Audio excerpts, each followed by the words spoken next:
দুর্বার রাজশাহীর শুরুটা ছিল দারুণ, তবে ভালো শুরু এনে দিলেও ছন্দে থাকা এনামুল হক বিজয় খেললেন ধীরগতির ইনিংস। অন্য ব্যাটাররাও শেষে ঝড় না তুলতে পারায় বোর্ডে জমা পড়ল কিছু রান কম। রান তারায় চলতি বিপিএলে প্রথমবারের মতো চেনা ছন্দে হাজির হলেন তামিম ইকবাল খান। অধিনায়কের ম্যাচ জেতানো দুর্দান্ত 50-তে ফরচুন বরিশাল পেল সহজ জয়। বাংলাদেশ প্রিমিয়ার লিগের সিলেট পর্বের দ্বিতীয় ম্যাচে বরিশালের জয় 7 উইকেটের। রাজশাহীর 4 উইকেটে 168 রানের জবাবে তামিমের দল জিতেছে 15 বল হাতে রেখেই।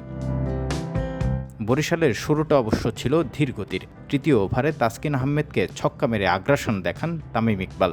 ওপেনার প্রীতম কুমার অল্পে ফিরলেও চাপ বাড়তে দেননি কাইল মায়ার্স। 11 বলে 24 রানে আউট হওয়ার আগে দলের জন্য কাজের কাজটা করে দেন এই ক্যারিবিয়ান ব্যাটার। মোহর শেখের 2 বলে মারেন 4 ও ছক্কা। রাজশাহীর চাপ বাড়িয়ে শফিউল ইসলামের 1 ওভারে 4টি বাউন্ডারি মেরে পাওয়ার প্লেতে বরিশালের অবস্থান আরও শক্তিশালী করেন তামিম ইকবাল এক প্রান্ত আগলে রেখে রানের চাকা সচল রাখলেও তাল মেলাতে পারেননি তাওহিদ হৃদয়। 14 বলে করতে পারেন মোটে 19 রান। মাত্র 30 বলে 50-এ পা রাখেন বরিশাল অধিনায়ক। সেখান থেকে দলকে জেতানোর পথে মূল কাজটা এগিয়ে নেন তামিম। মুশফিকুর রহিম এক প্রান্ত আগলে জুটি গড়ে দেন যোগ্য সঙ্গ। শেষের দিকে তিনি খেলেন বড় শট, আর সেঞ্চুরির আশা জাগালেও দলের জয় নিশ্চিত হয়ে যাওয়ায় সেটা আর হয়ে ওঠেনি তামিম ইকবালের।